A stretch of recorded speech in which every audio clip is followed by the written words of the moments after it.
Today, my guest is CiiCii. CiiCii is a little bit different than the normal kind of guest I would have on, but I think you're really going to like her because she is awesome with attitude and mindset stuff, and especially if people are really trying to work on moving from stage 1 to stage 2 and 3 of healing from narcissistic abuse. I think this episode will be right up your alley. Her energy and vibe is absolutely contagious, and I hope you enjoy this episode as much as I did. With that being said, here is my chat with CiiCii. Vibing with CiiCii, they call her. The first question I have for you, your ideal life, or within the next 5 years, if everything was going exactly the way you wanted it to go, what would that look like? From my limited perception, because I always feel like the divine has a better idea than I do of what will truly fulfill me in every crevice of my being. But from my limited perception, as of right now, I am living in a warm climate all year round. Sorry, New York. This is over between us. Oh my God. I it's too much. Um Definitely am able to grow a lot of my own food. Maybe starting up that family, have Mhm. some books published, just really grow my brand and helping people heal around the world. That would be great for me. And I can find coffee that I actually like. I really am having an issue with that, but if I can figure that out, I will be good to go. Now, I didn't realize this that you're that close to me. I'm in South Jersey, so you're not that far from where I am. Oh, really? Wait, we're neighbors. Especially for this online world, we really are neighbors considering where everyone else is all over the world. Yeah, I know. There's not a lot of East Coasters. Not that many. No. Do you guys have Wawa where you are? I only know what it is because I've driven to Florida before and also when I go visit my friends in New Jersey, but I really don't think we have any. See, I said that because 20-ounce hazelnut coffee from Wawa. That's my jam. It's the only coffee I have. Okay, I gotta get on that Wawa train then because I cannot figure this out. I've been drinking it black because I don't want any of these weird sugars or all the milk have like chemicals in them. So I've been drinking it black, but I just need to find one that actually tastes good. I get you. Now, the next question for you. Who do you look up to most right now? Who is the person that kind of encapsulates what CiiCii wants to be like or would want to strive to be? They're not alive, but Jesus Christ, I love that man. I just feel like he is the ultimate icon. I love everything he has ever stood for, and I loved his use of parables to make amazing concepts so digestible to anyone who came across his path. And I really believe that the second coming of Christ is Christ consciousness waking up within all of us and us realizing that we have every single ability that Jesus had, that we can learn to Mm. heal our own bodies, that we can learn how to use our mindset to attract the life that we want, that our words are encoding our whole entire world, that our beliefs build everything that we experience. I think Jesus was really trying to show us how to be human, not that he was this God that had the only that he was the only one with these abilities. And I really think it's important that we have a remembrance to our ancient God given abilities of manifestation, of co creation, and remembering that we are inherently actually good, not what we're taught in every institution. And we can use our goodness to really have fun and remember that pleasure is a divine right and we don't have to be in these shackles of shame. I love that. Do you have any specific parables that you like the most from him? There's just not even a parable, but there's one. It's a sentence and it's Psalm 23 and it says the Lord is my shepherd, I lack nothing. And I think that's so important for manifestation and also magnetic energy in general, knowing that there's a divine being. And by the way, anyone can call on Jesus, anyone can call on an archangel, anyone can call on a loving ancestor. You just got to do it. But knowing that there is a divine hand at play in your life, by your side all the time, and you actually are already everything you desire. You just have to plug into the emotion, and then you can attract the physical counterpart of that emotional outcome in your physical reality. To me, that's everything. Knowing that you are already it. You got the it factor, you have the star energy, and remembering that ascension's not upwards or outwards, it's actually inward. To me, that line just slaps. I think that's something that a lot of people are missing right now. They don't have a faith component, but it really goes such a far way. And I think a lot of people, they bad talk it now, unfortunately. They think, oh, a cloud daddy, they'll say, or they'll say these other belittling things about it. But I think certain people, when Mhm. they've had to go through a lot, like I used to go to places like NA and AA, and when you really bottom out in some areas in life, and they tell you, okay, you got to seek out some sort of higher power. And that might look different for everyone, but just the very fact of doing that, there's such power in doing that. It's something that you can't put a finger on exactly what it is, but there's something magical about that. There's something that gives you that extra oomph to go the extra mile a lot of times. And I feel bad for people that completely downplay it. Yeah, they have a term for that, Godfidence. It's knowing that you're not alone. And I think for a lot of us, we're not really meant to find God in a church. I found God in a breakup. I found God Mm. when I looked for so many answers outside. Binging didn't work, drinking didn't work, therapy wasn't really working. The only thing that worked was me actually looking inward and realizing, wait a second, God is actually real, that there are so many energetic laws at play in my life that have been helping me, that this was by divine design, that I had to go through this to get enough pain in my body to actually build momentum to transmute it into power. I think when we realize that we have an eternal soul, this is not our only incarnation. You have to take yourself out of yourself. You have to realize that you're not just this human. I'm not just this CiiCii. I've had many different incarnations, that I was many different forms of many different people. I chose this incarnation. I chose obstacles for me to push up against so that I could build momentum to push me forward. And I think when you don't even have to believe me, but if you can become curious that what if there's more than what I've been taught? What if there's more than my physical senses can perceive? I take out my contacts and the world is blurry. Is that because the world is actually blurry? No, my senses are limited. We're all limited. We can only see so little of the light spectrum. For you to assume that you know everything, that's kind of crazy. I hear you. Now, what do you see get in the way for people? What blocks them from getting in touch with this? They believe in negative circumstance more than they believe in themselves or a higher power. They Mm. believe in what has happened to them more than they believe that something better can happen. Because they believe their external reality so much, they can't see beyond it. They don't realize that your blessing or the better circumstance or the better partner, you might not be able to see it. It might not be in your line of sight, but that doesn't mean that the divine isn't lining it up for you. And when you are courageous and you have 1 inch of faith and you just say, okay, I don't even know if there's something better out there. Maybe I'll be curious about it, but something feels off. I should remove myself from this situation. You make room, which is necessary for energetic law to then step in and replace what you had with something better. And when you get that something better, you're going to start to have faith. Just trust me. It's the law of substitution. When the right thing replaces the wrong, you're going to say, oh, perhaps there is a God. You reminded me of Jim Carrey's commencement speech that he made years ago. He had said something about faith is when you leap through the fire. And when push comes to shove, that is what happens, right? People, when they're in a dark place, what do they turn to? And for some people, they don't turn to anything. They just turn to, oh, things aren't going too good, or they'll resort to victimhood or something. Right. But that faith part, that's really the thing that pushes people through.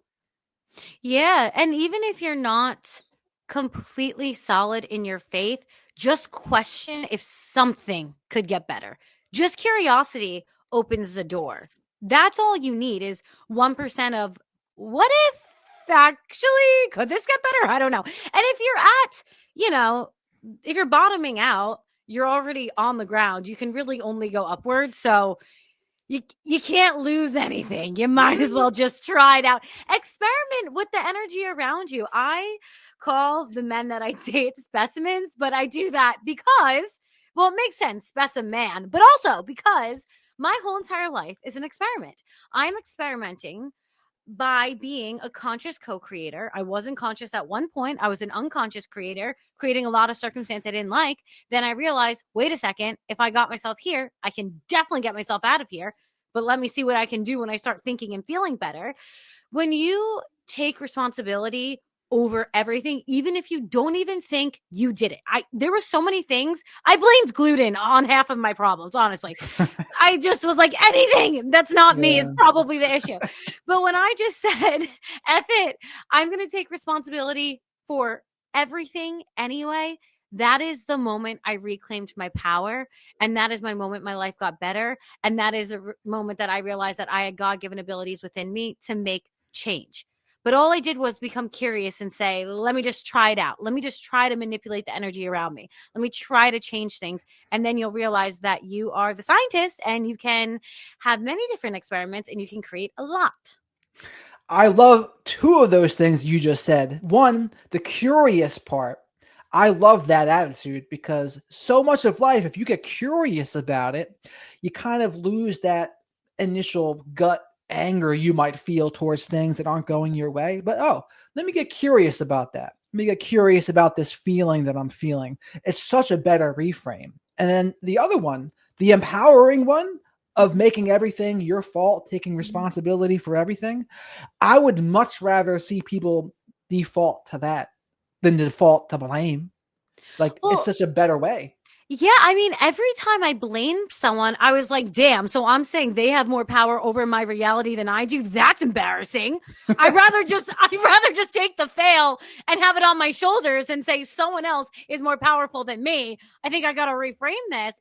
And I always think to myself, I would blame people for being clowns. And then I had to say, wait, why am I going to the circus?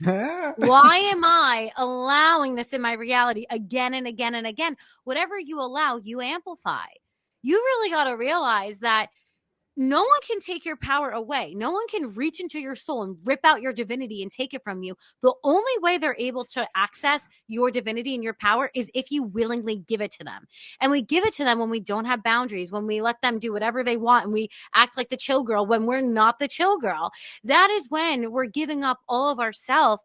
Just start to interrupt that habitual way of being and say, let me get curious. What if I actually said, I can have greater responsibility over my reality? What if I set a boundary? What if I did something different? Perhaps I would get a different result. I love it. Now, I know what people would say to me about that. They would Okay. say, especially the victims of abuse, they'll say, Mm-hmm. well, how is it ever my fault that this happened? Mm-hmm. I got gaslit into believing I was wrong about everything, or gaslit into believing I was always guilty of something. What Mm-hmm. does CC say to them? So this is going to get really esoteric up in here. Good. Okay. So this is when we have to take ourselves out of ourselves. And I have been in situations where I have also been victimized. So I understand where people are coming from. And I also feel bad. And I'm sorry that has ever happened to anybody. Our human self would never choose that. We would never purposely attract an abuser into our life. We would never go out there with a sign and say, someone please abuse me. We would not do that. But we have to again realize I am not just CiiCii. I'm not just the blonde hair. I'm not just this physical vessel. I also have a mind with many thoughts. I'm also an energetic being. So I have an auric field. I have unconscious entities that are in my auric field that no one can see, but I sometimes can hear and perceive. But most people are not even going into that realm. The point of this is sometimes we have entities that get attached onto our auric field through mistreatment through our caregivers where we subconsciously attract an abuser into our life. So that could very much well be it. You didn't attract it, but because you were day in and day out made to feel like you weren't good enough, that you could never have what it is the people around you had, you had low self-esteem, you were bullied, you create this sort of energy in your field that grows and starts to attract people who Mm. reaffirm that belief system of low self-worth. That could Mm. be it. Another part of this is we unfortunately have something called karma. And I am just a messenger. You can hate me all you want. I don't care. This is what it is. Okay.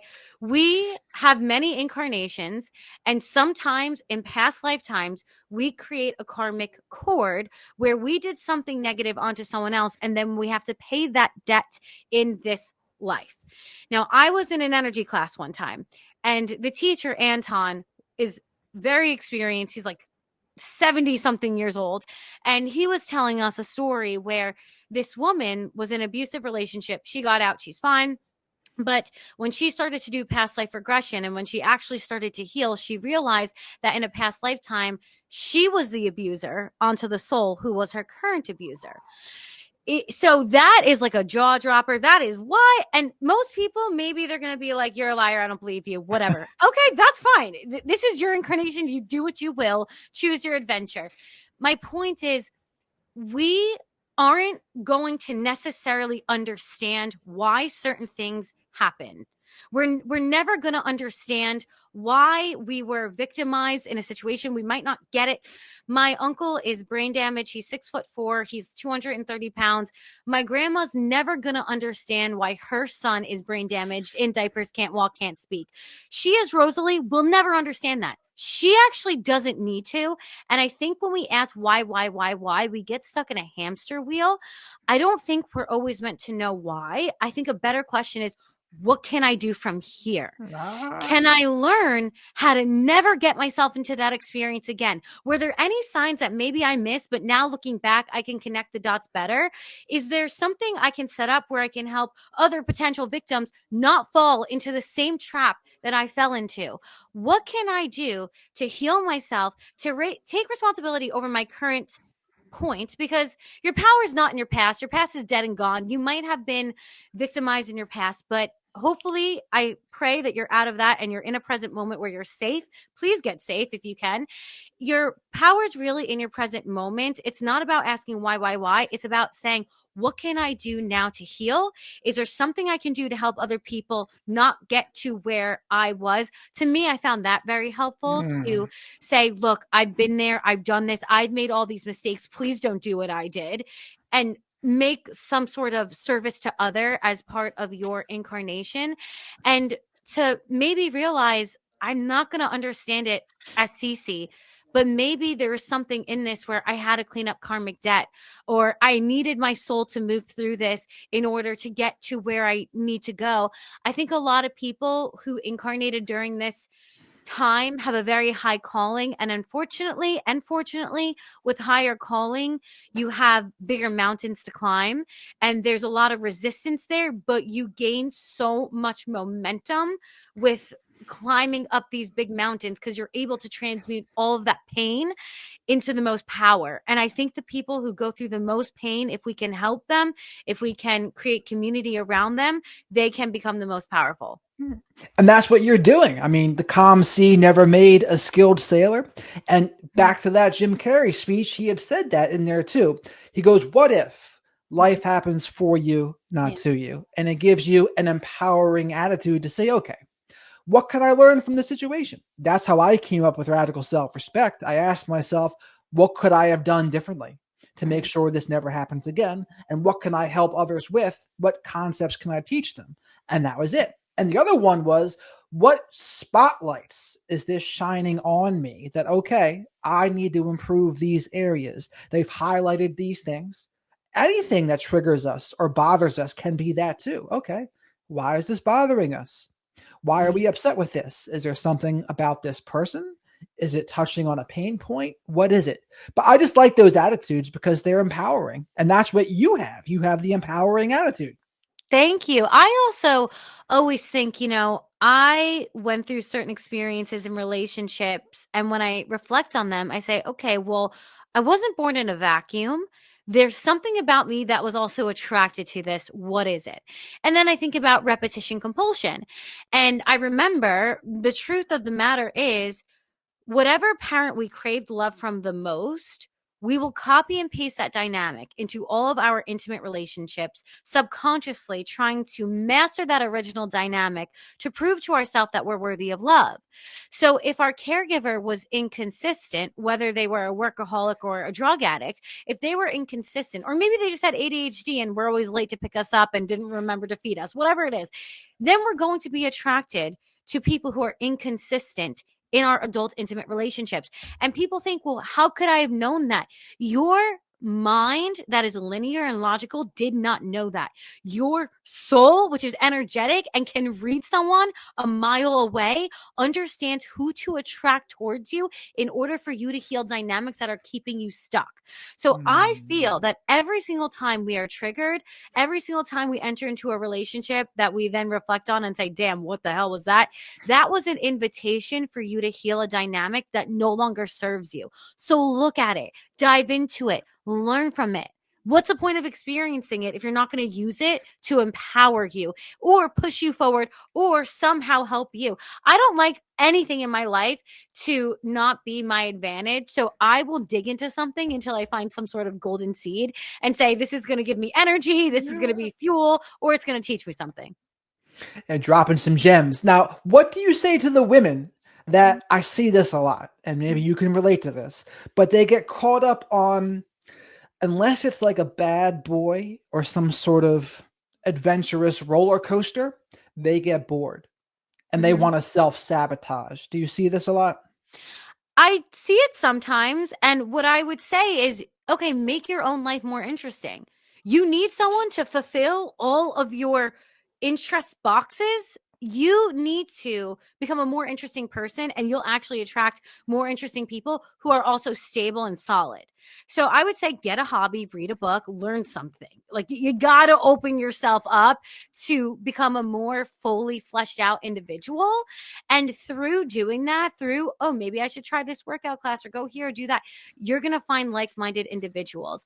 I also think that if you're chasing a bad guy, really what you're trying to do is prove to yourself that you can manipulate someone else into choosing you and loving you. Ooh. And I think you really need to learn how to choose yourself. And I think the first step in choosing yourself is to say, I'm going to choose healthy love for me. I'm going to choose someone who actually respects me and values me. And, you're making yourself sick, honestly, because if you think about being in a relationship with the bad boy, I think we've all been there. What does that do to your physical vessel? You're putting yourself into a sympathetic state. You're in fight and flight all the time because you never know where you stand. And what happens is your physical body starts to literally deteriorate. You're going to notice that you're not liking the way you're looking. You're going to notice you're not liking the way you're feeling. You're going to notice you can't focus on anything. Do you really want to live like that? You have to dig deeper and just say, okay, when I think about I always want the bad boy, what's the truth of this? What's the good? What's the bad? What's the pretty? What's the ugly? The pretty can be I really want a relationship. I want love now. Maybe the ugly is and I'm also scared to actually have it, so I keep picking people who won't give it to me. Maybe it's I want love now, but I keep picking people who actually allow me to have a space between me and them because I'm afraid of that intimacy. There could be Mm. many different answers depending on who you are, but I, if I had to guess, would say it goes back to that original caregiver. You probably felt like you had to prove to them that you were worthy of receiving their time, love, and attention, and you're still trying to prove yourself to other people. And you need to reclaim your power and you need to reclaim your energy. And the way you do that is say, fuck it. I'm not going to prove myself to anybody. If you want to stay in my life, stay. If you want to leave, get out of here. I didn't incarnate on this planet to be some show monkey to get people to stay. That's not what I came here to do. To me, it's just a waste of energy. What's the point?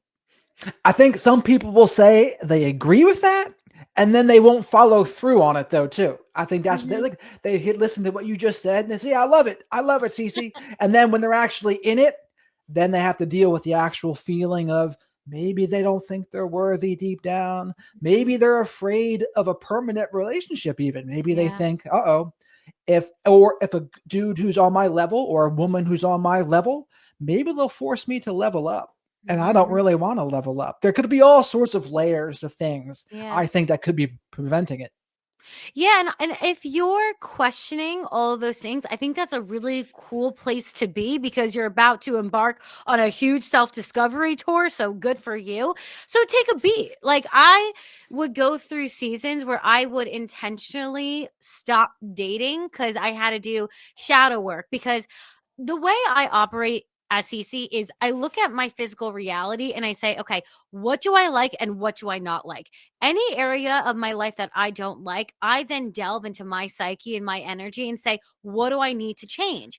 And I'll take a beat. So I would take breaks from dating and say, okay, I need to work on my repetition compulsion. I need to work on what I'm attracted to. I need to work on what I am pushing down within myself and what I'm rejecting in myself because if I reject a part of me, other people are going to reject it too.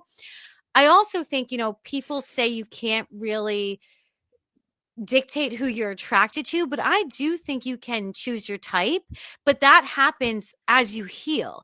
As you stop rejecting parts of you, you're going to attract people who don't reject you either, and you're going to feel how unconditional that love is, and it's going to spark something inside of you that an ancient part will blossom and say, "Oh yeah, this is divine union. This is what it's supposed to feel like."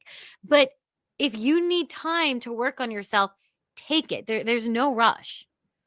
Now, you mentioned shadow work. I love Mhm. shadow work. How did you start doing that? Oh, it was after a relationship. I go, what the hell attracted that? What was that about?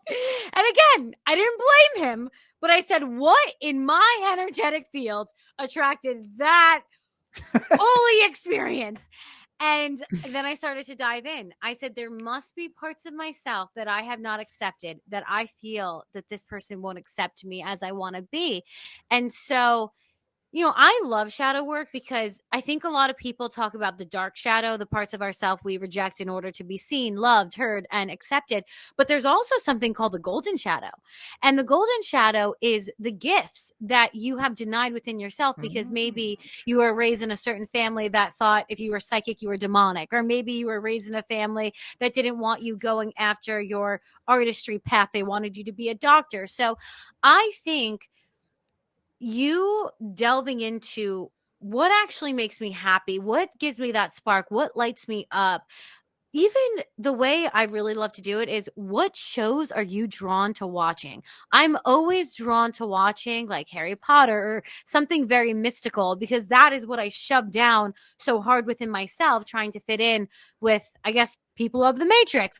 So, what are you so drawn to? That will actually start to open the door to where your golden shadow lies just by what you're drawn to in media.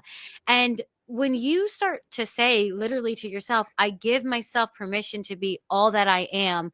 I give myself permission to be all that I am. And you just say that over and over and over again. And I would say this while literally stomping out my feet to somatically move out the energy. And it just changes you. It changes how you feel about yourself.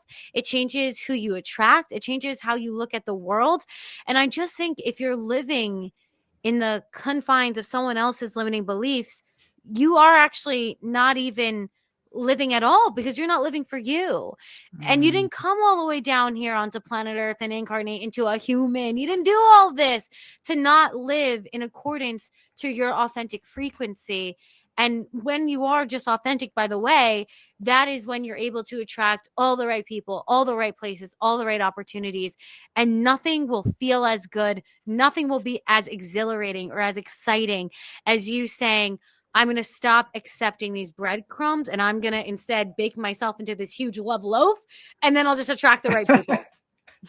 You mentioned so many things that I want to touch on. So one of them is the what you call it, the golden shadow. I almost Golden said the shadow. golden shower. Not the same thing.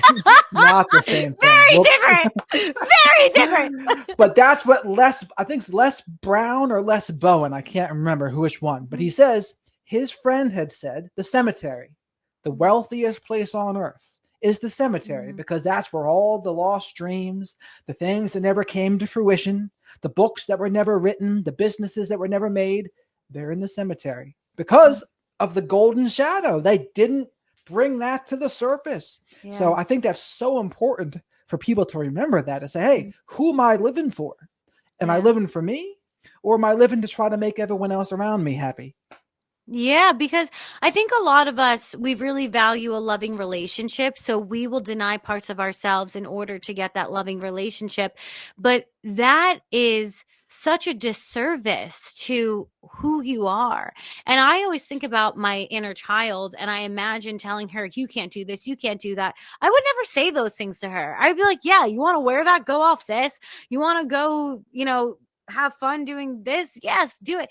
So I think really reclaiming yourself as an individual is to say, I give myself permission to be all that I am, including my messy parts, including my mystical parts, including my moody parts.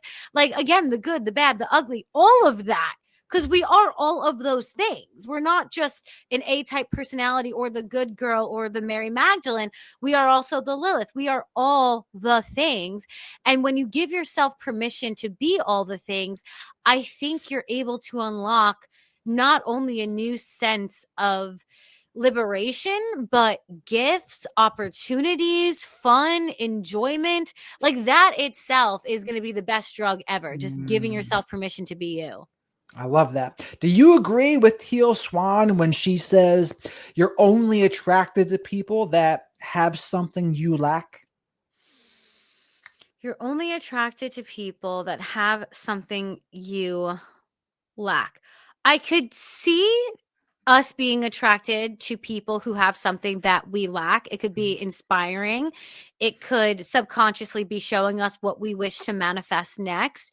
Is it the only reason why we're attracted to people? I would say no, because we attract people based on our beliefs. Like if you believe that all men are trash, there could be 10 men at the party, but you're going to attract, and let's say all those 10 men are good, you're still going to attract the one man who is trash. Yes, you will find the 11th. So I think that we attract people that we have beliefs about. We attract people who are in a similar vibration. We attract people who are opposite in our vibration and equivalent to our shadow. That's why it's important to transcend that shadow. And then, yeah, I would say we can totally attract people who are having something we lack. And then also we do attract the people by accident, like the abusers, when we have unconscious energy forms stuck in our auric field or in our vessel. We can attract people who are very vicious. I would agree with what you just said. I think it's Yeah. sometimes true. I think Yeah. what Teal Swan says, I'd be hesitant to say it's always true, but I think sometimes it can absolutely be true. Yeah, I mean, why not? And I think that's also a cool way to manifest. Look at what other people have. And if you like what they have, that's not telling you to get jealous or envious. That's just showing you what your soul also wants. There's many seats at the table. And if you feel like there's not, build your own table and sit at it. But you can have what they have. They're a human, you're a human. Now, you mentioned Harry Potter before. Do you have a favorite book or a favorite movie that has most influenced you? Oh, yes, actually, the Kabbalion. Have you read that? No, no, what is it? Oh my God. Okay. It This got her singing, so it's got to be yeah, good. this has me singing. Oh, okay. I recommend this book to everyone. We don't even know who the author is. It just says the three initiates. It doesn't tell you who it is. But it is based on the seven hermetic principles. One of those being the law of vibration, the law of polarity, the law of correspondence, the law of cause and effect.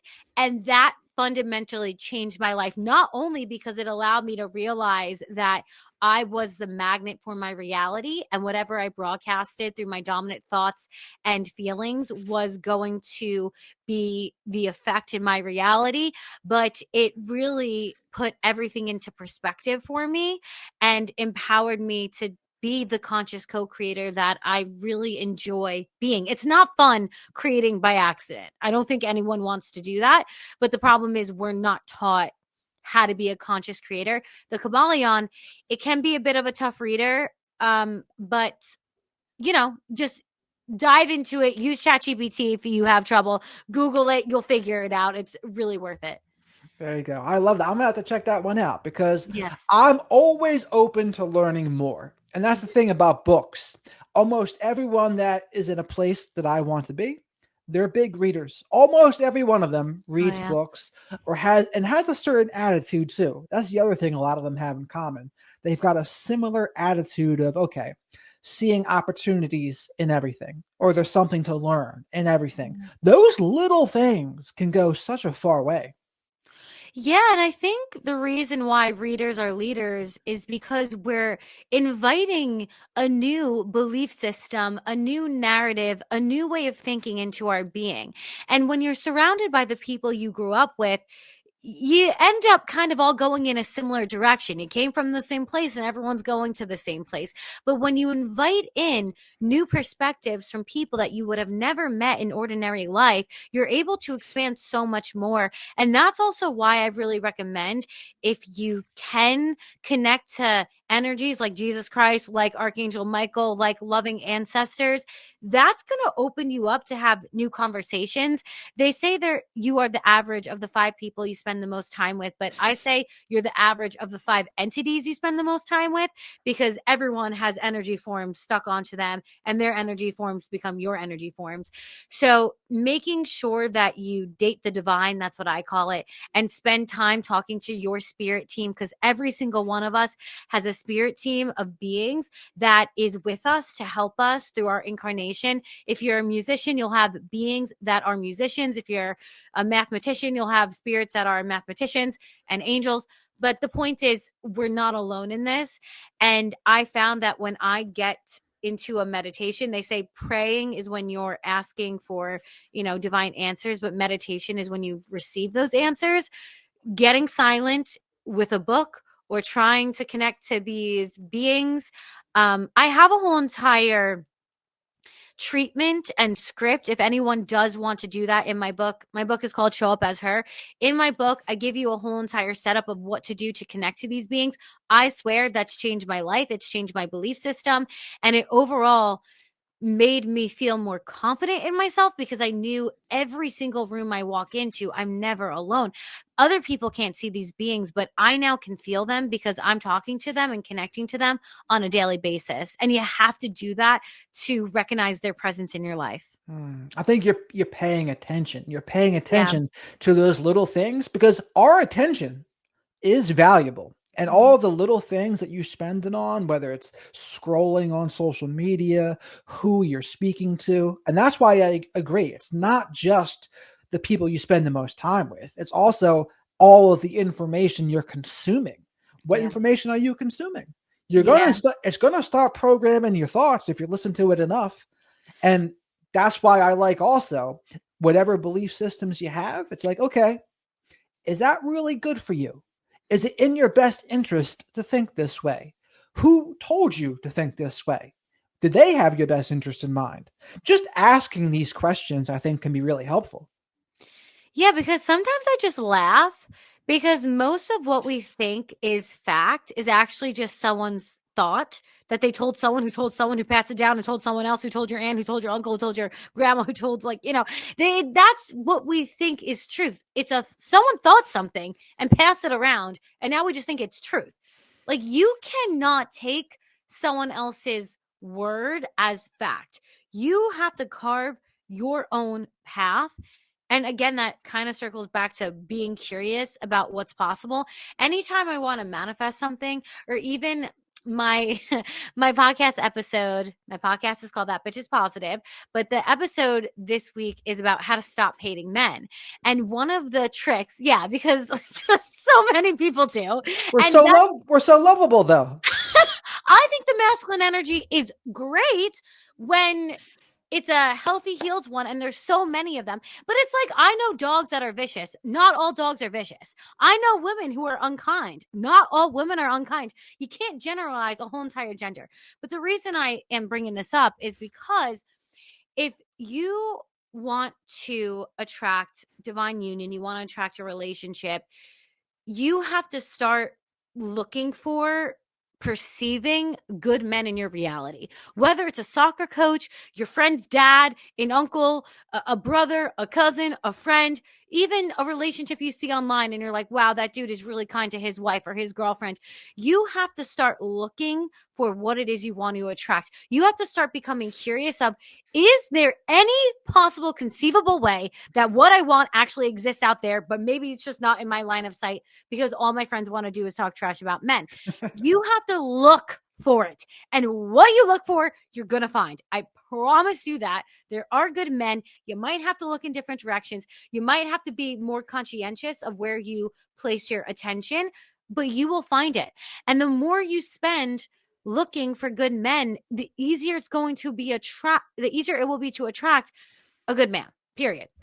I mean, it's like what you said. What you focus on expands. If someone's going to focus on all of the bad men, the narcissistic men, the men who are going to SA or commit violence, that's what you're going to see. You're going to find stories, the universe or whomever is going to show you more and more stories that confirm that belief in you. And it's going to seem like it's everywhere.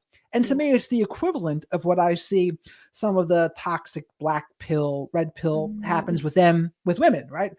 All they do is confirm their beliefs that all these women out there, they're all just 304s. To see this woman, she left this man. You see this woman, she divorce raped this guy. It's like, when that's what they're thinking about, that's what they're focusing on, that's all they find. But there's going to be, like you said, if you look for the good, if you try to intentionally find it and then try to only entertain that, it goes a far way. It just does. Oh, yeah. And not to get too into the weeds here, but in quantum physics, they literally have something called the observer effect. And what they found is that when a scientist observes an electron, it literally solidifies and condenses into 3D form. When the scientist looks away, it goes back into a wavelength form. So that literally proves scientifically, they use the instruments and all, that what you look for will condense in your 3D reality and you will find it.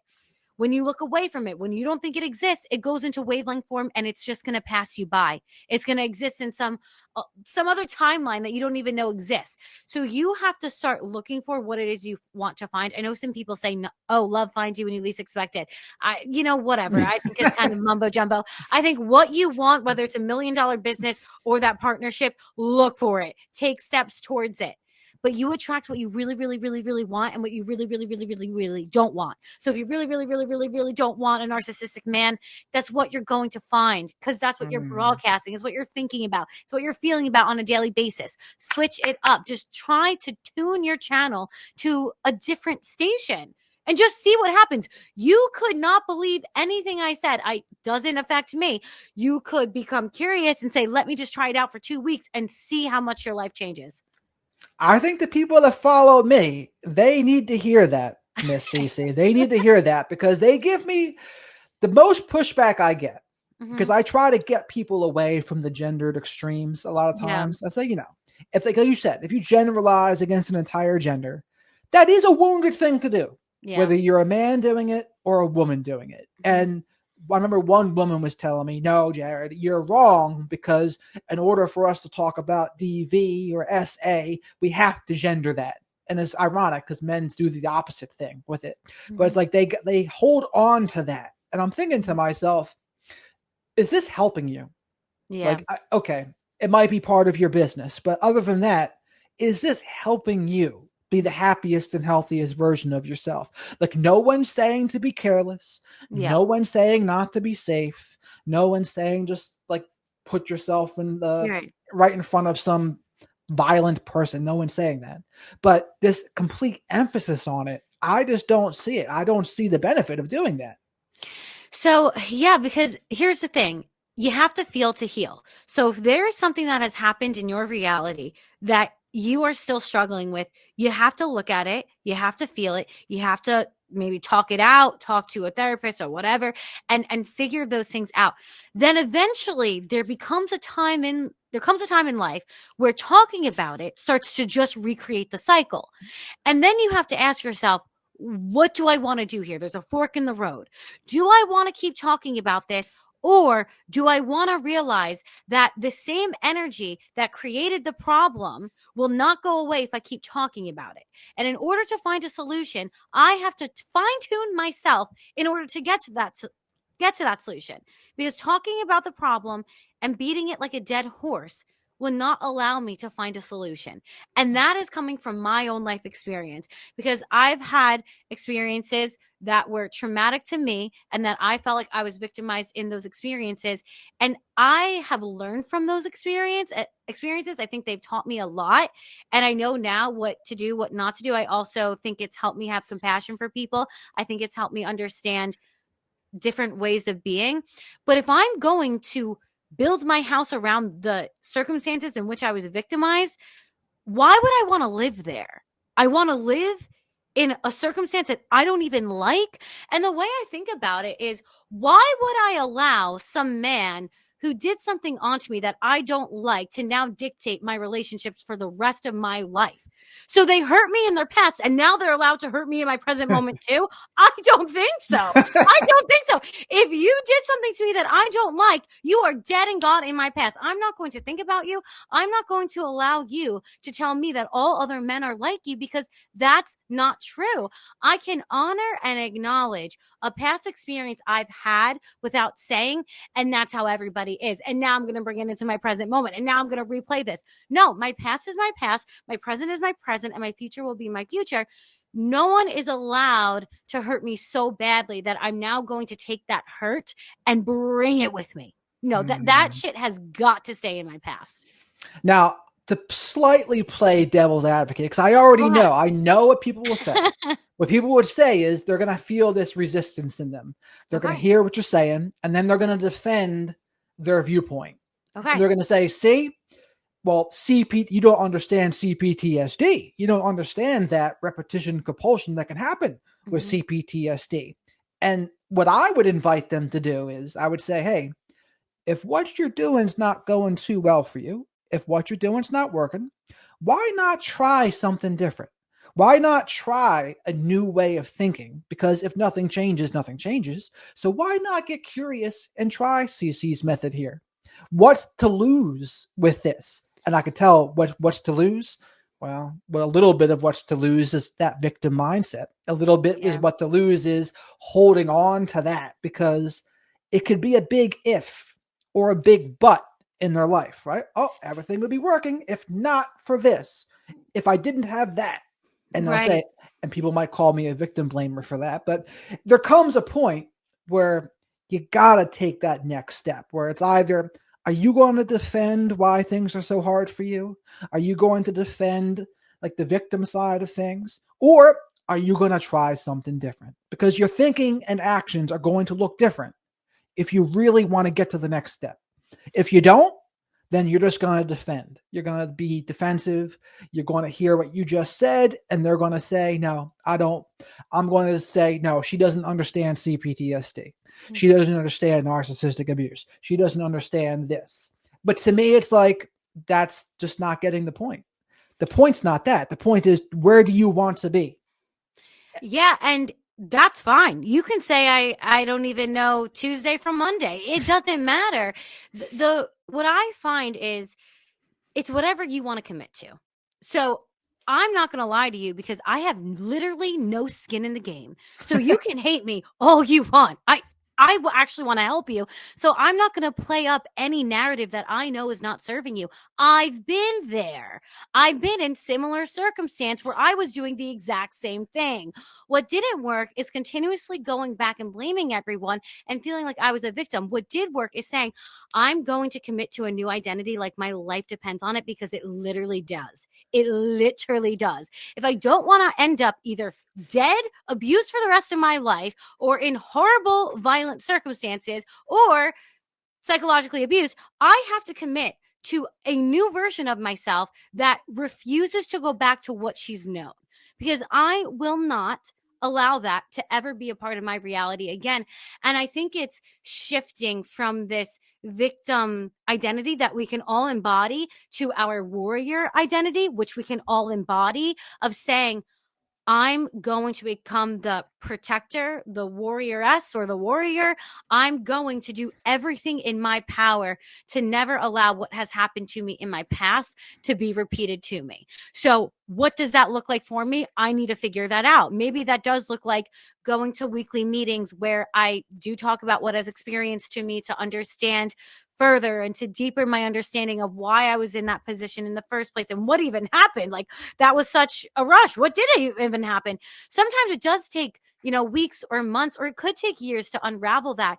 But at the same time, you don't want to make that your emotional home where you don't allow any goodness to come into your life anymore, where you don't allow anything else to happen for you, because you have to make space for happiness and joy and fun. You could be going through the worst absolute shit in your life.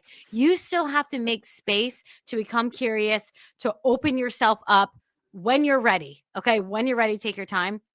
But I would just say it doesn't even matter what you think I know or what you think I don't know. Just try this out. Commit to an identity where you are the warrior and see how much better your life gets.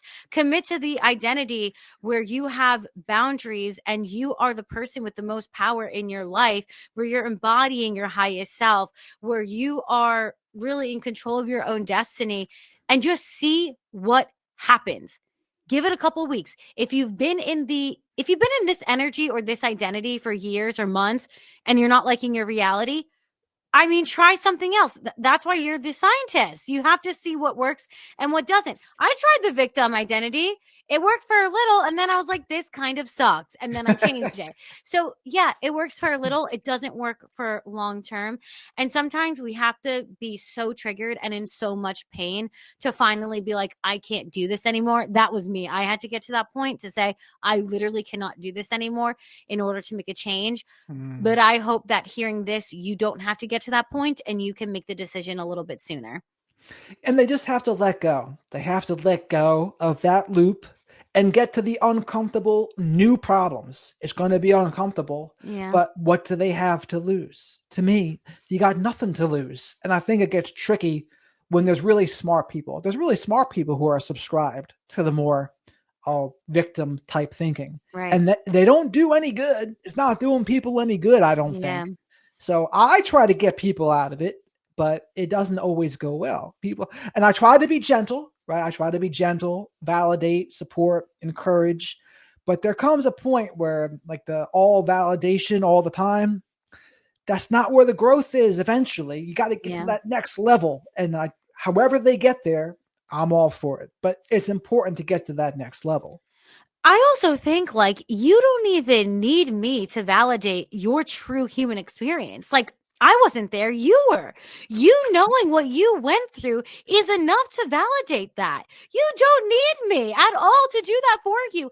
And that's also a part of reclaiming who you are and what you came to this planet to do.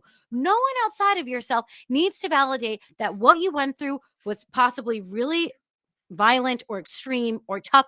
No one else needs to do that but you, because you were there. And again, you have that power. It is up to you. And that's why I am from New York. I'm Russian and Italian. I'm a tough speaker. I'm rough around the edges for sure. My Russian. podcast, yeah, Russian, and I'm rough. And that's why my podcast is called That Bitch is Positive. I will try to hold your hand as much as I possibly can, but then I'm going to kick your ass because I know what you're capable of. And I'm not going to sit there and let you believe that you are not powerful enough to overcome anything that's in front of you, because I know that's not your truth. And I know that there are parts within your soul that know that that's not your truth either. So if I trigger you right now, I'm okay with that. I'm okay with you thinking that I'm some idiot on the internet. That's fine with me, because if something awakens within you and you start to realize how capable, how powerful, how amazing you are, That's all I came here to do. I love it. Now, true or false? Mhm. James Sexton, the divorce lawyer, also in New York, I heard him say in a clip just today, this is why I know there's no coincidence. He had said, a Russian woman, when she's married to you, there's nothing she won't do for you. But once you're on the other side of the divorce, there's nothing she won't do to you if you've wronged her. True or false? I mean, we talked about generalizing today. I don't want to generalize all of us. I can't speak for everybody, but you know what? I cannot either confirm or deny because that would be giving away all our Russian secrets, and that wouldn't be fair. Now would it? They love passionately. It's good. Yeah, There's no holds barred. I love it.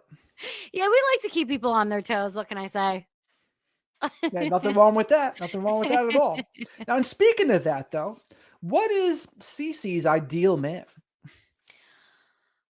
I would say someone who is emotionally available.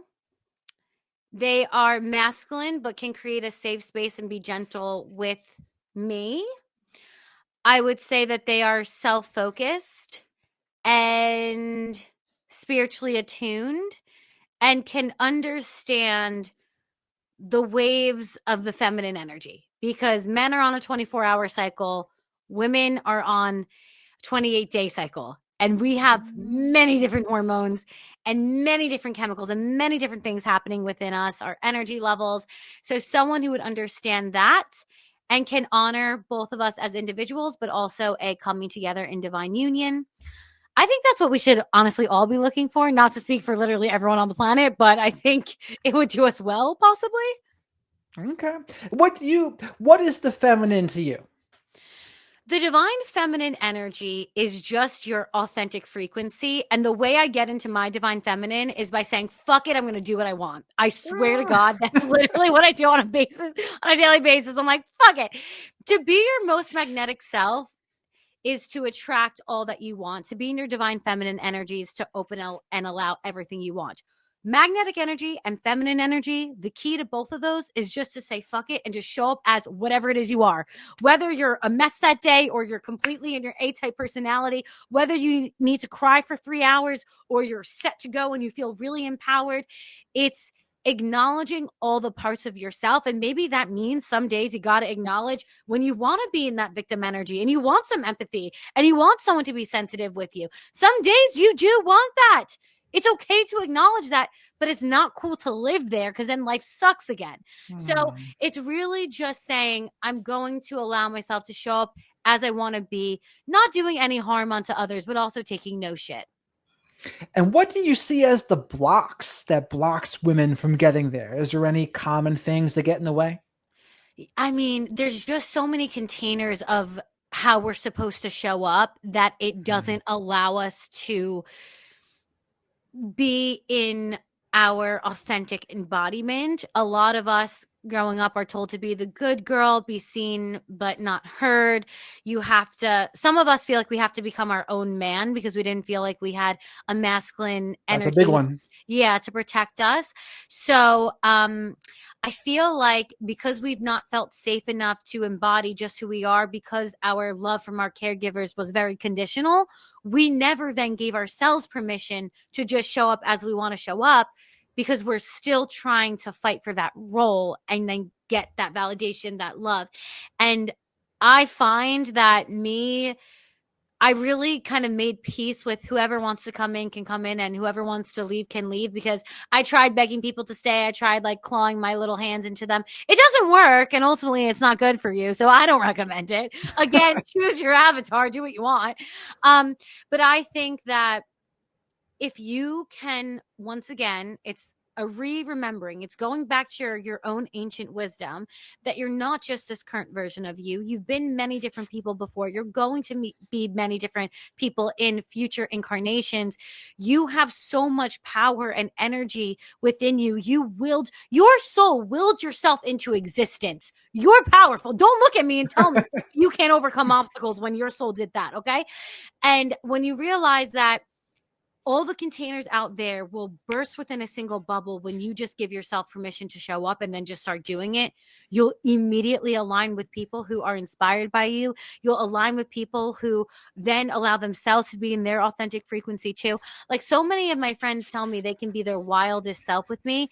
And I know it's literally just because I let myself be my Uh, wildest self. You know, I it's hear like, that a lot. You're right about that. yeah, right? It's I mean, every, but it's true. When people own it, they yeah. own themselves. It Mhm. gives everyone around them permission to do the same, Yeah. right? But someone usually has to be that initiator. I think you're one of those initiators. Like, okay, Mm. you're just authentically you, you're unapologetically you, and that can be a contagious energy where if someone sees that, they're like, oh, CiiCii's being her. I'm going to own me too. And I think that's awesome. I love living in this house of authenticity because it, first of all, I also think when you just give yourself permission and you taste how it feels and you taste how good it does taste, you're never going to want to be anything else. But you just have to experiment and try it. And I think that every single one of us, there's this sort of like itchiness within our soul that we don't, no one really wants to be a victim. We might be chemically and emotionally addicted to the identity. We might not know how to connect to other people besides being the victim because we're not really sure how to gain that, validation, because we don't give it to ourselves, or we don't know how to get empathy, or we don't know how to get sensitivity. So that is our container. It's our vehicle to get those emotions that we want. But when you just allow yourself to be who you want to be, you do the shadow work, you give yourself permission, you're going to feel so good that no other identity is even going to entice you. Nothing else will seduce you. You won't fall into the traps of the narcissistic people because you feel so good in your own skin that you're not going to tolerate anything that doesn't accept you fully as you are. I love that. I mean, and that's why it's so important for us to trust ourselves. Mhm. Because, yeah, anyone can come around, but staying is a completely different thing. Yeah. Like, okay, if someone is fake for a minute, okay, but letting them stay, Mhm. that's a different ball game right there. And I think, speaking of the shadow again, they had said you can't respect yourself until you know you have some teeth. You know that you can really be assertive. If you can't be assertive, you're not going to be able to really respect yourself. It's that you got to be able to be capable of owning it, capable of like stepping into your power. Yeah. And I also think, we have so much bodily wisdom. Like, anytime I think back and I think, I really just thought he was a good guy. And then I reanalyze certain scenes. I'm like, well, I wanted to throw up every single day and I couldn't eat, but I thought he was good. Oh Like, man, yeah. So I think also reintroducing yourself to your bodily cues, re listening, transcribing the messages your body is trying to give you. You're not digesting your food. What can't you digest about your reality? You're having a skin rash. What's getting underneath your skin? You have to literally change your words and how you're interacting with your physical vessel. This too, I was talking before, and maybe it was esoteric about angels and Jesus, but your body's also a tool to recognize and to help you navigate this human incarnation. Use it to your advantage. I love that. Now, here's the other thing I see people get stuck up on. Like they'll be trying to heal trauma, they'll be trying to move through, and they'll do something like EMDR or another kind of trauma therapy. But it seems to me from the outside, they just keep on digging and digging and digging, but there's no bottom. Like they continue on that circle of digging and digging and digging, and they just never get to the bottom of it. And to me, it's like, okay, when are you going to step out of that circle and Yeah. say, okay, I've done all the EMDR, I've done all of the CBT, DBT, fill in the Right. blank. When I'm, and this is where I think the faith component can come in. Whatever someone believes, that's fine. But like that faith is that extra Mhm. little oomph to get you to the next level. I also think, I spend most of my days just yelling at people because that's what I came to the planet to do. And there are really amazing spaces and times for those types of therapy. But again, when you reactivate the energy of the problem, you can't get to the energy of the solution. And I found I would do talk therapy for years and years and years and years. And I why wasn't I really getting anywhere? It's because you need to go beyond that and you got to go in. Like, Could you you say that got to again go. too? Say that again. What part? The talk therapy? Yeah, when you're talking about it, you don't get to the bottom of it, is what you said? Well, I said when you keep reactivating the energy of the problem, it's impossible to activate the energy of the solution. And so what I found is with talk therapy, it was years and years and years and years, and I wasn't really getting anywhere because that stuff is all out there and it can be helpful and it can transcend certain limiting beliefs. But really, when you go inward, when you find a meditation practice, when you find that yoga practice, when you do somatic healing and you're literally shaking out your body to the point of hysterically crying, it's people don't realize it. And again, it's so esoteric, but there are entities, there are energies that are in your body that need to be energetically plucked, like you pluck hair. And the reason you don't feel better is because you keep activating and feeding that entity by talking about it and then remanifesting similar circumstance. The way to activate a new timeline is to energetically pluck the entity by stop feeding it. You have to Mm. starve it out. That's what I have found. And that's why creating who you want to be. This is why I call my book Show Up as Her. Creating who you want to be and deciding on a new identity, and then saying, how does that identity show up? And consistently committing to that identity more than you commit to your past. That's your door. That's your exit into your new reality. It's literally the only way I could find. That's beautiful. I love that. Thank Now, you. what is the smartest thing to ask you right now, Miss CiiCii? The smartest thing to ask. Shit. God, I don't know. Gosh, I I told don't know. you I was going to challenge you with this. You've probably never been asked that before. Yeah, I've never been asked that. The smartest thing to ask me. Oh my God. I'm much better at answers than I am questions, I think. Okay, well, here's another one. The divine masculine. What is the divine masculine to you? Okay. So I think the divine masculine is really, I see it like a safety blanket. It is a very secure, stable energy when it's healed and when it's awakened to its own ability. And the way I see it is the masculine energy is the riverbed and the feminine energy is the water that flows through it. Oh, So the masculine energy is goal oriented, it's mission based, it's able to complete many tasks. The feminine energy is more of the flowing, the being, the creative, the nurturing. Now, we have both of these energies within us, every single one of us, regardless of your gender. So I think it's really important that we actually balance out the energies within ourselves. I was so in my masculine for most of my life because I was trying to be hyper vigilant and protect myself against any possible threat before it ever entered into my reality. And that was putting me into a constant state of burnout.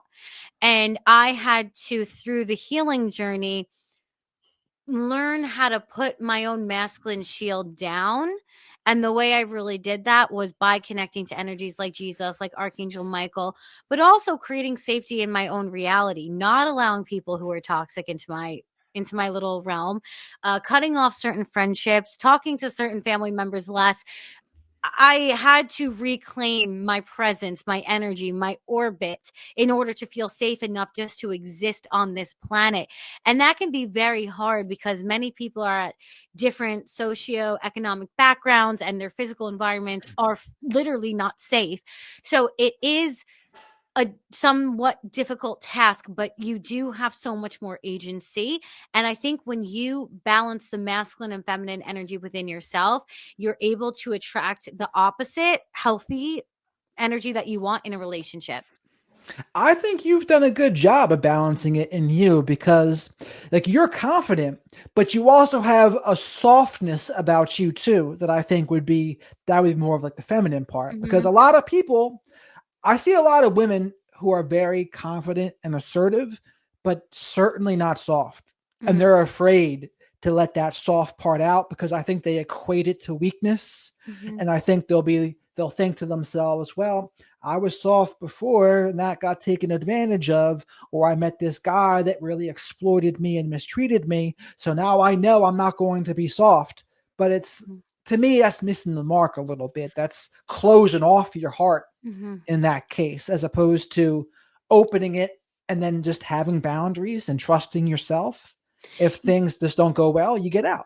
Yeah, yeah. In the spiritual community, they talk a lot about detachment.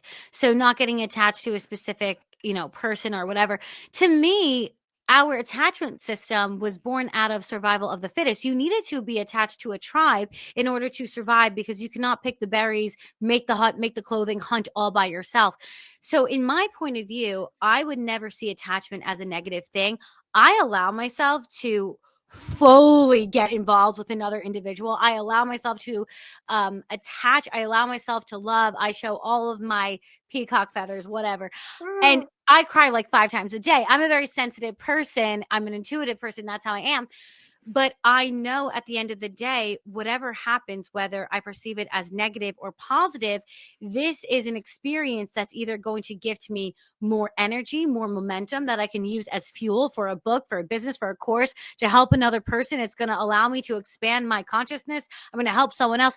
I trust myself to make something of any mess that I also create.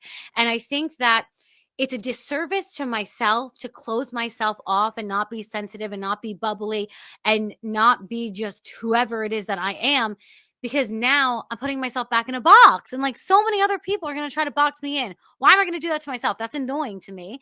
And so I'd rather just be a crying mess and figure out how to make that mess something magnetizing than be like, oh, I have to constrain myself all the time. That's so uncomfortable. To me, there's something in the masculine. They really like that softness. And it doesn't mean that you can't also be assertive and confident. I think people mess that up all the time. They think, oh, if I'm soft, it means I don't have boundaries. It means I'm just a pushover. It means all these other negative things. But it's no, there can be that integration. You can be both. And masculine men, I feel like that's what we would want. We want that in a woman because, as you said, the riverbed. I've never heard that analogy before, but I like it. But it's the goal oriented, you're on your mission and purpose. And when you're on that, you want to be there with someone who's also going to be soft. It doesn't mean they can't be strong too, but you want that. There's something very appealing about that energy.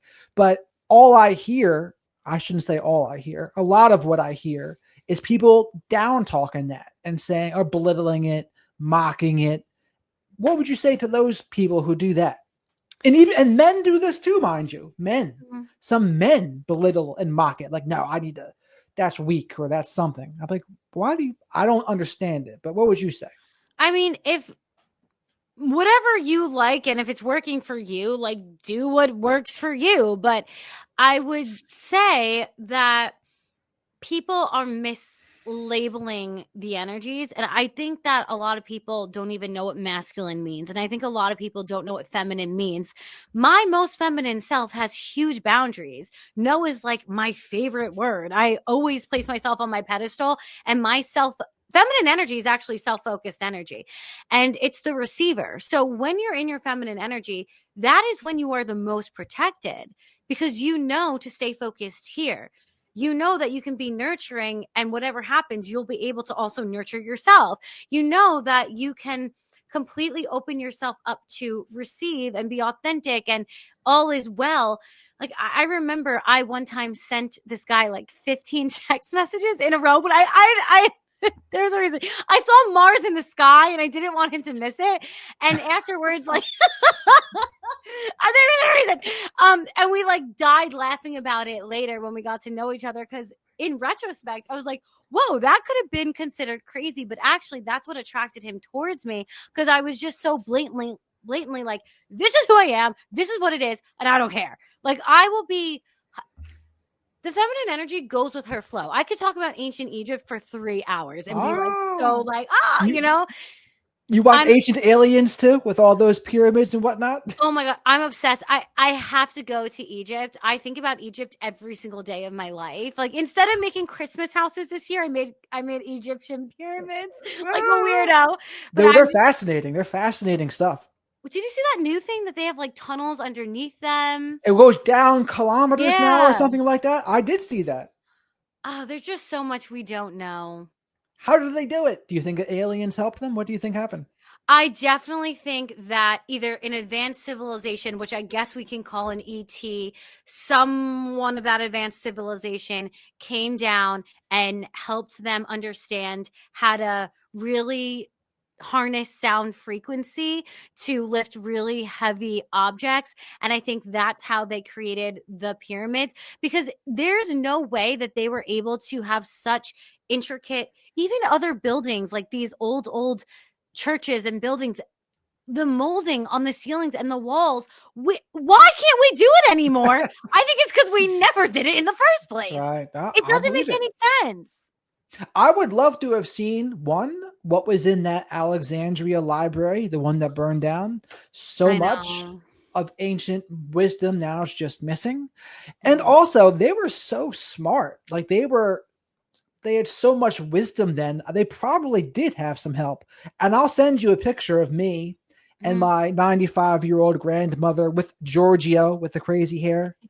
We went to see one of his Ancient Alien live shows a couple weeks ago because Giorgio, Uh-huh. his wife, is a friend of the family. So my grandmother gets all of this VIP treatment. And so we got a picture of them all. And I just learned all about this like 2, 3 weeks ago when we went. But like these stones that they used, the Mm. size of Ford F-150, F-250 pickup trucks, that Yeah. somehow they were able to put them on top. We Mhm. couldn't even do it today without this massive technology, and yet they were doing it back then. It's like, Yeah, there was no way that human beings did that when you actually sit and think about it. And also when they look at the 19 like 50s, 40 and like go down, we still were building like mud roads. Like we did not have it together uh, until relatively recent, like really recent. So I think that there is no way. There's also a book, I think it's called Chariots of Fire, I heard that of that. investigates how these pyramids and these buildings were built, and even the carvings in certain build, I forget what it was. I don't think it was a pyramid, but in one of these buildings, I'll try to find a picture. There's a molding of an astronaut. And it's like, what? How did they What it was, even yeah. know? You saw that? Yes, I did. Well, What then is going on the on? wall, like the hieroglyphics that they have, and Yes. how like the pyramids are in line with the planets in the sky. Oh There's so yeah. many things. There was all these layers to what they were doing. It was incredible. Yeah, we just didn't do that. Like, there's just No, no way. Like, I think we're so powerful. I love humanity so much, but we did not do that shit. No. I believe you. I agree. So, are you a Cleopatra fan? Were you a Nefertiti fan? I really have been getting into Cleopatra recently. I love how she used her own feminine energy to attract certain masculine energies and really build her empire. I'm like, go girl. Julius Caesar, or was it Augustus Caesar that she went for? I Julius. forget. That's what I Julius. thought. Yep. And I think Mark Antony too. Yeah, right after. Yep, after Julius Caesar died, next was Mark Antony, I believe. I remember reading about this in The Art of Seduction. So Robert Oh, Greene's book, oh. he mentions a lot about Cleopatra in there. Yeah, I think she really, and Cleopatra was a very smart woman. She was a very intellectual woman. No, And she I was. think, She was. yeah, and very much into science and math. And again, I think when people think feminine energy, they think you have to be some sort of ditz. That's not what feminine energy is. Feminine energy is whatever your authentic energy is. I sit and think about Egypt. I think about quantum physics a lot. That doesn't take me out of my feminine energy. That's just me. That's authentic to me. And that's what helps me attract the right people. So I think, again, this is reclaiming yourself. Whatever it is you are, just play into that. That is what's going to get everything you want.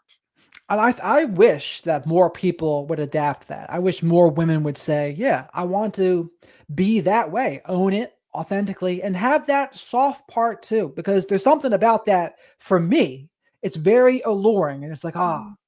and it's like peace. And it's not to say, because some people will misconstrue that too. They'll say, oh, any guy who says he wants peace, because usually when they say it, it's after they're called out for something or something like Mhm. that. They'll say, oh, just stop it, I want peace. But it's Mhm. like, no, like a guy who owns it, knows who he is, knows what he wants, and he has some self-awareness. They still want that. They still want that comfort of going to somebody that's going to be not like out of control and like Mhm. abrasive, etc. It's like, no, there's going to be a little bit of softness there. And there's nothing wrong with that. I think people think there's something wrong with it because No. they've been convinced there is, but I don't, there isn't. I think they've been trained for battle their whole entire life, and now they're thinking, and now you expect me to not be, in Yeah. my battle gear. And but to me, I realized that being in my battle gear was uncomfortable, and I had to unbecome who I learned to be to step into who I actually am and who I actually want to be, which is that divine feminine energy. It's so empowering to just let it all out. And I don't, in the same way that I own who I am, I also think it's necessary to own what you want. Like, if that's what you want, own it.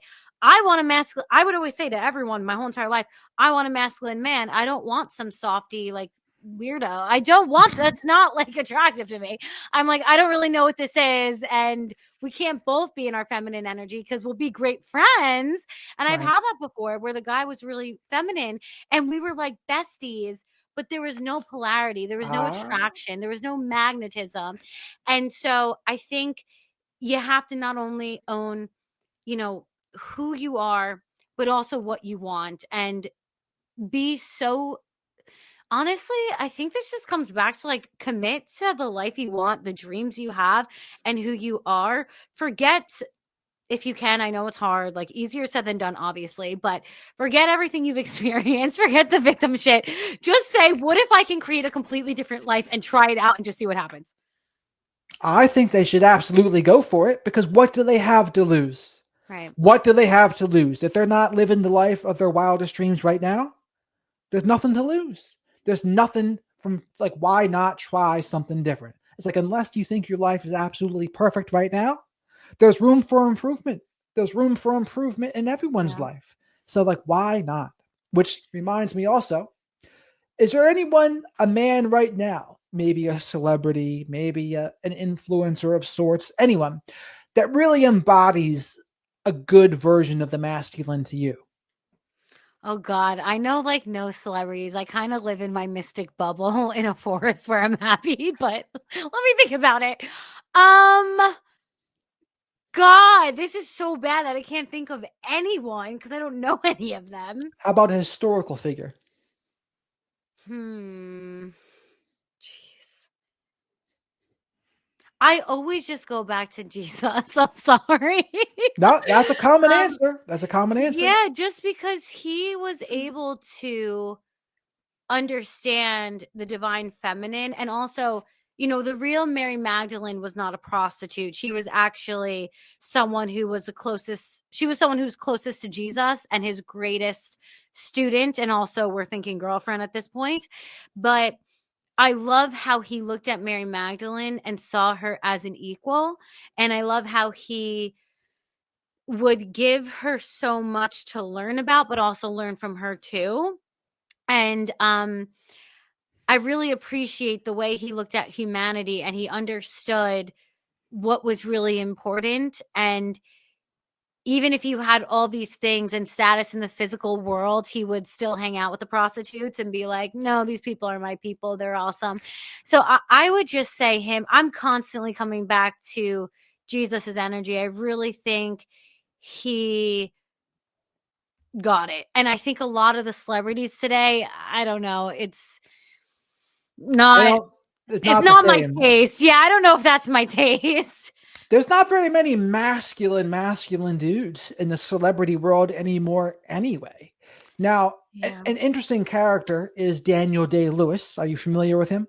No, I have no idea. Ah, he was in Gangs of New York. He was in There Will Be Blood. In real life, he is like more effeminate, but he can turn it on to play a masculine villain. It's actually unbelievable when you see the disparity. But Wow. how about a Clint Eastwood? You know Clint Eastwood? I don't even know who that is. Clint Eastwood for the cowboy movies. If you look up The Good, the Bad, and the Ugly, I'll have I to think look it up. as a feminine person that you are, I Mhm. think you'll get this visceral sense about him. But in The Good, the Bad, and the Ugly, he's like, a traditionally masculine, rugged guy Mhm. who's a little careless back in the day, but he still has that energy of it. The energy that would make the feminine feel more safe. And I think just being able to complement one another, that goes a far way. And I Oh think yeah. that's what the masculine and the feminine are supposed to do. It's supposed to complement one another. It's not supposed to be men versus women and some sort of Oh, battle. yeah. No, I mean, the whole entire point is that you're coming together as a team. So I would hope that my weaknesses are that person's strength and, vice versa. You're coming together to help out one another. If you have the same strengths and weaknesses, it doesn't really No, play as good of a team. no, not at all. I mean, when I see men mess up now, a lot of them, they just complain. Like they Mm, complain about women, they complain about how they're going to be emotional. And I'm thinking to myself, you're missing the entire point. Like just the very fact you're thinking in this direction, like proves to them that you're not what they would want anyway. Like a guy who's going to be in his masculine is going to be like the oak, the strong oak tree. mhm. He's going to be centered in his presence. The waves of the feminine might crash against him, but he's going to be like a rock. He's going to be Yeah. there and he's going to be that strong presence. Because the Yeah. feminine is going to have some ups and downs, some lefts and rights. That's Mhm. just the way it is. But a lot of Yeah. men, they fail the test. Now, do you know you heard about a shit test? What a shit test is? No. So a shit test is a subconsciously guided female examination of a man's grace under pressure to assess his strength. What do Okay. you think about that? I mean, I feel like the truth will always be revealed. Like, you will see what you need to see. Ultimately, if someone can't handle pressure, you're going to see it. Just naturally, it will unfold. Within 3 months, you'll see who this person is, or about 3 months.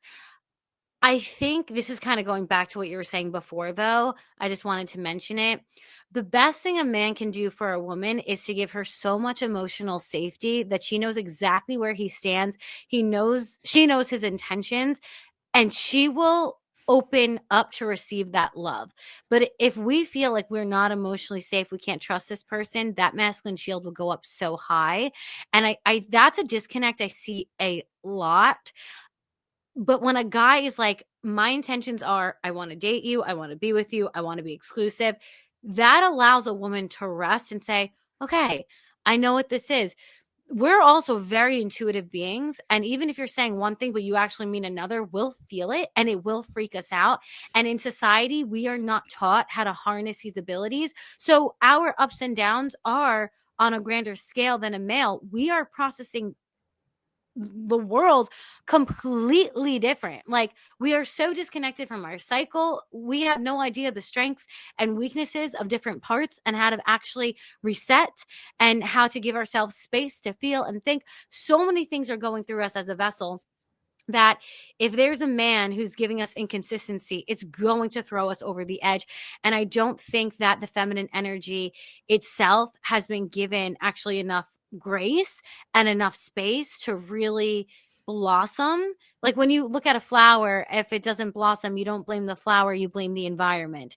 And so there is something to be said that certain partners will trigger you and you're going to be a mess and you're going to feel terrible, and certain partners are going to give you all the ease and more, and you'll be able to blossom. It's not really to blame anyone. It's to say, who will be a better partner for me, who allows me to be my best self. And I think Mm. that's really what we want to strive for. And I think you're right because a man will know who he's really going to want to be into. Yeah. And there's steps for a man too because they have to be in a good place for it. Like they have to have some of their ducks in a row with their career, finances, etc. Yeah. Once they're there though, and then is in a good place, then he's going to let somebody know, okay, I want you Hmm. and I want to be here for you. I'm going to be this strong person because I am this strong person.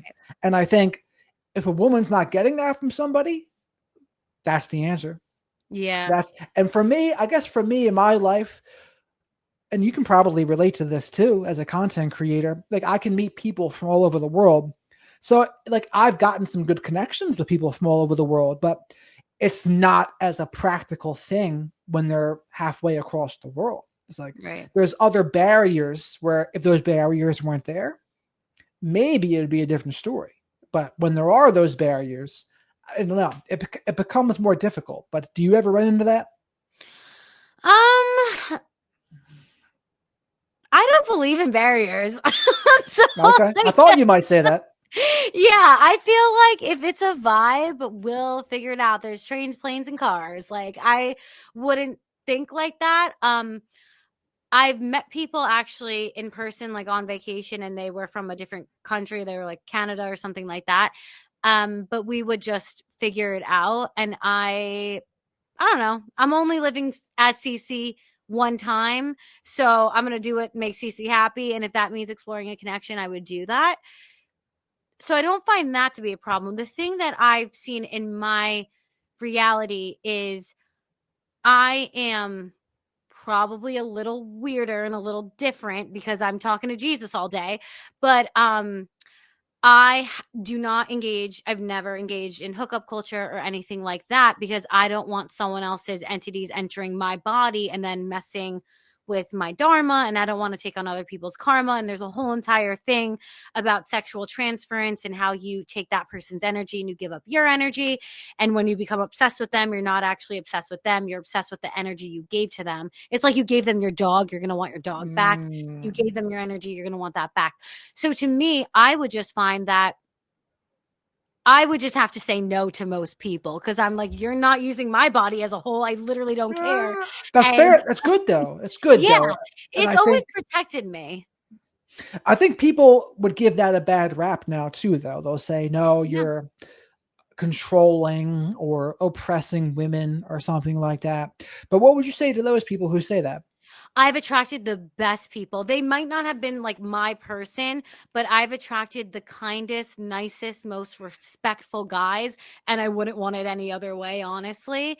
I also think again, do what works for you, but if you're not finding that you're attracting good guys, try something different.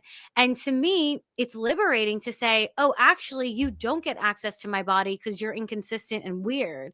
Oh, actually, you're not allowed to just like to me, if someone finds me attractive, I'm like big fucking whoop-de-doo. That I don't care. Like that has nothing to do with me. That's awesome for you, I guess, but that's about you. That's not about me. That's not saying you understand me, you value me, you can create a safe container for me. And that's what I value is all the energetic stuff, the emotional stuff. And it's liberating for me to have a standard in my own life because the higher my standard, the higher quality people I attract and the better experiences I get. Me, I was celibate for about a year, and me doing that only allowed me to attract a loving partner. So I've only had a good experience with it. I have nothing negative to say. Are you single now? Have a relationship now? Now I'm in a relationship with such a good human being. Like, thank God. But I think there's something to that though too. There's yeah, something to even as a man, and some men mhm, would probably disagree, but there's something about when you protect your energy. When yeah, you get intimate with somebody, it's absolutely an energy exchange, mhm, and you do lose a little bit of yourself. There's something that's going to be missing, for lack of a yeah, better word. And I think for women, it's a different issue for women because women have a lot more options than most men. A lot of men are going to be going towards women. I use the pool table analogy where you tilt a pool table and all of the balls go towards the hole. And that's what like real life is, right? Men, they go towards the women.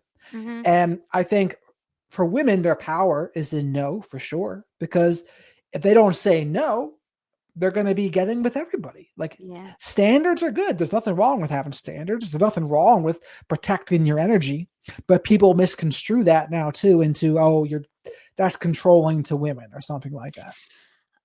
Well, I don't know. Like you have to know yourself. I know myself. I'm an emotional person. I'm an intuitive person. I feel everything. It's I good. look at a tree and I'm talking now to the tree. So I know myself. I could not be having sex with people because I would be an emotional wreck 24/7 if I were to do that. I also think that there is a lot of information on using that life force energy and channeling it into creative endeavors There's a reason I have courses, books, workbooks, a podcast I post almost daily. Like, I use my energy to create a life I actually want to live instead of giving it to people who were inconsistent. And Sexual energy is yeah, creative energy. oh yeah, it's your sacral center. And I just don't think, like, I would never reward my dog for shitting on my carpet. So why would I reward bad behavior by giving them more of myself? I wouldn't give them my presence, my time, my energy, nor my body. I'm a temple, not a hotel. It's not my problem. I never heard that one before too, but I love that. That's good. And you reminded me, do you know the Buddhist joke? No. The Buddhist joke, it says, be like the Buddhist vacuum cleaner, comes with no attachments. I didn't know Never heard of that. that? Oh my God. I I didn't can't know about believe it. That's a good one. Well, because you were talking about attachments earlier. that. Yes. And that always reminds me. I was going to say it Mhm. then, but I had forgotten. But the Buddhist vacuum cleaner comes with no attachments. That's really funny. Yeah. To me, and again, like, if anything, you are in control of yourself when you have those boundaries and you have those standards. It's not controlling anyone, but where you focus and give your energy. And shouldn't you be in control of that? Like, I don't know. Do you want random people to be harvesting your energy and using it? Because once you give it up, they get to use it however they want. I call my power back every single day. I say I lovingly and peacefully call all of my power back from every person, place, timeline, and dimension. I love that. And their defense though too, because I can get it from this perspective. Mhm, If someone tells me to do something that's good, it kind of robs me of like the good feeling of doing a good thing. But if it's a good thing that I do and I came up with it myself, oh, I see it completely differently now. And it's mhm, like a ridiculous part of me, but there's mhm, something in me that doesn't like being controlled. mhm, So if I did like a volunteer work, if I came up with it on my own to do it, I feel good about that. Oh, I did a good thing. But if someone says to me, like my parents used to do, mhm, you need to go volunteer and do this, you're like, oh. And it's just like you don't get that good feeling from it anymore because you're just like doing what you're told now. And I mhm. wonder if it's the same for protecting our bodies and our energy. I bet you there's a little bit of that going on for them. It could be because, I grew up in going to Catholic church, and the institutionalized religions just do not give you information of why they're saying what they're saying or what is the point here. I don't understand. So I would never really, I guess I'll say, I won't tell you what to do, but I'll invite you to have a better human experience. Choose your adventure.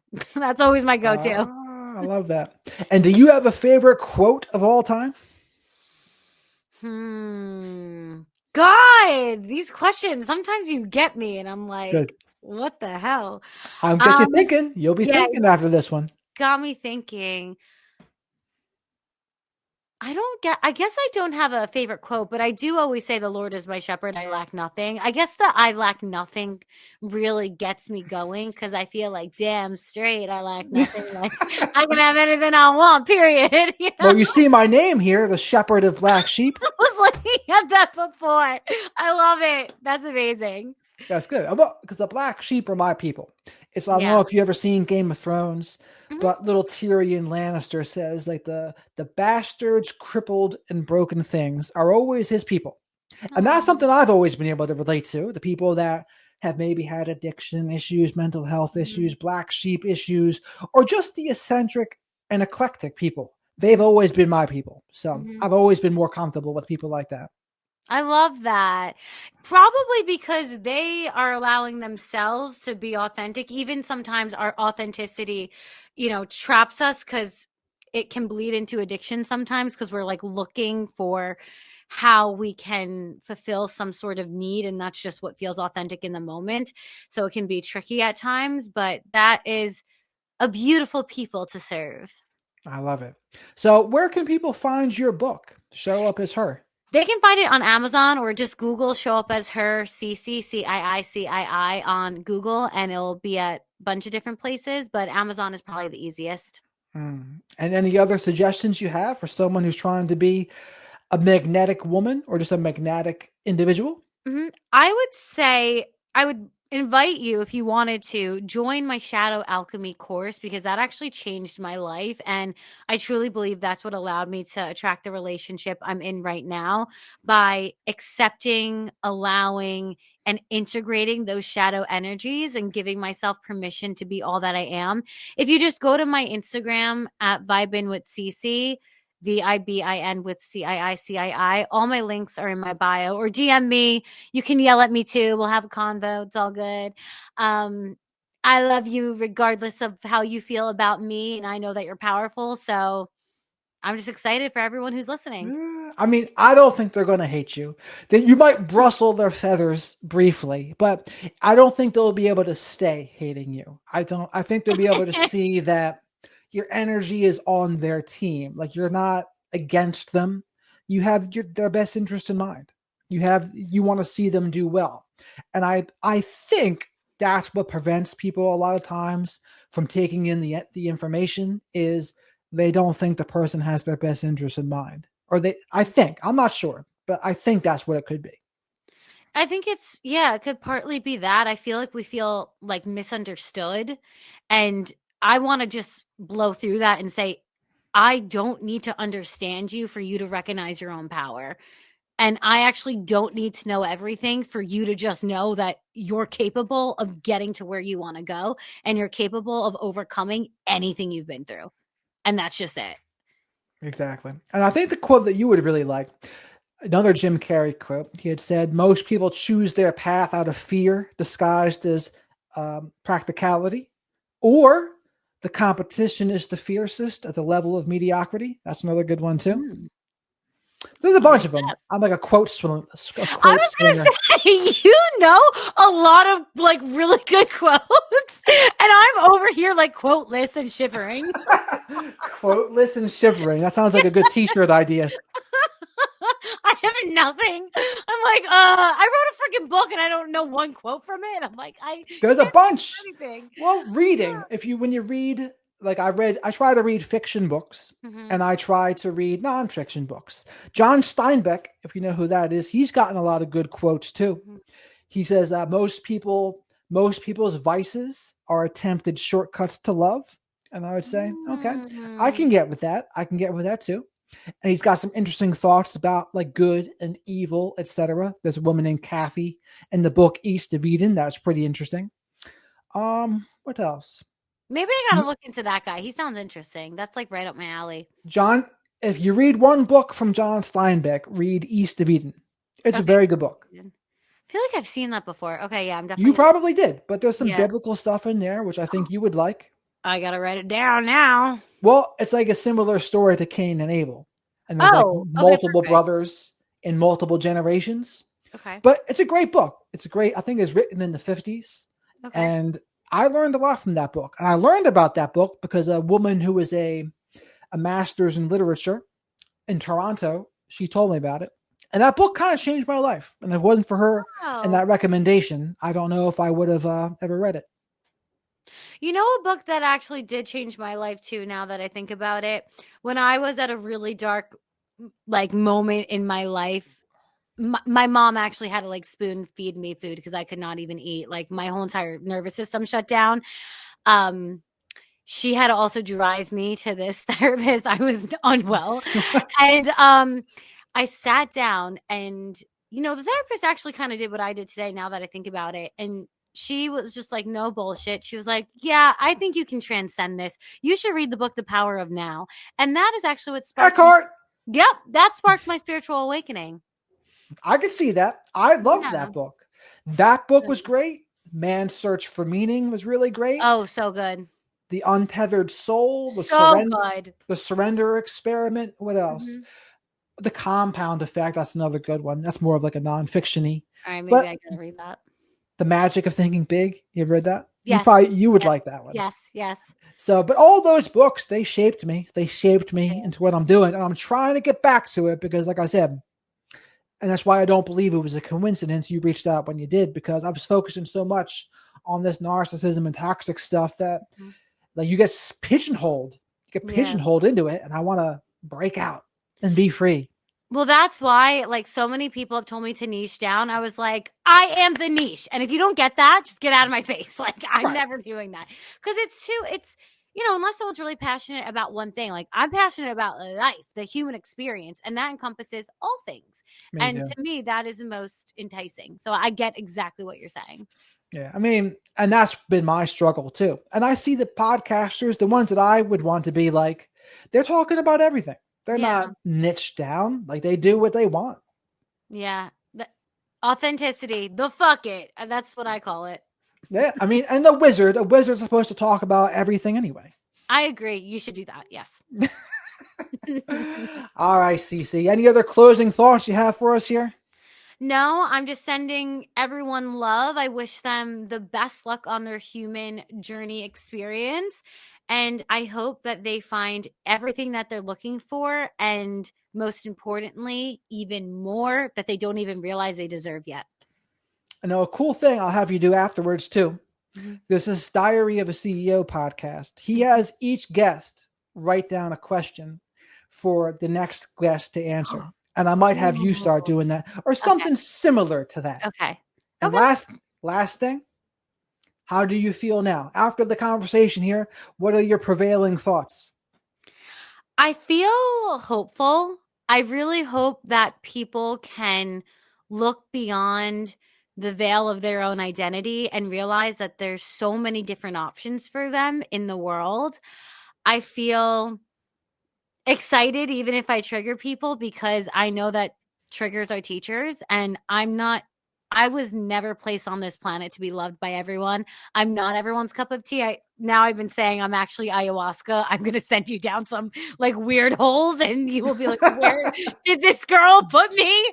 Um so I'm excited for that to see how people react and I'm excited for humanity to grow, to evolve, and to become stronger in their own self liberation. Because when we give ourselves permission to just be, we are literally raising the collective consciousness, and there's no better gift we can give to ourselves and one another and to humanity and this planet than to do exactly that. I love it. And I feel enriched and fulfilled from this conversation, which is good. As Woo! I love opposed to the normal toxic conversation, narcissism topic. That gets depleting over time. Yeah, yeah. It's time to expand and evolve. That's okay. All right. Well, thank you for joining me tonight, CiiCii. Thank you for having me. What an honor. My pleasure. My pleasure. Have a good one. Thank you. Everybody.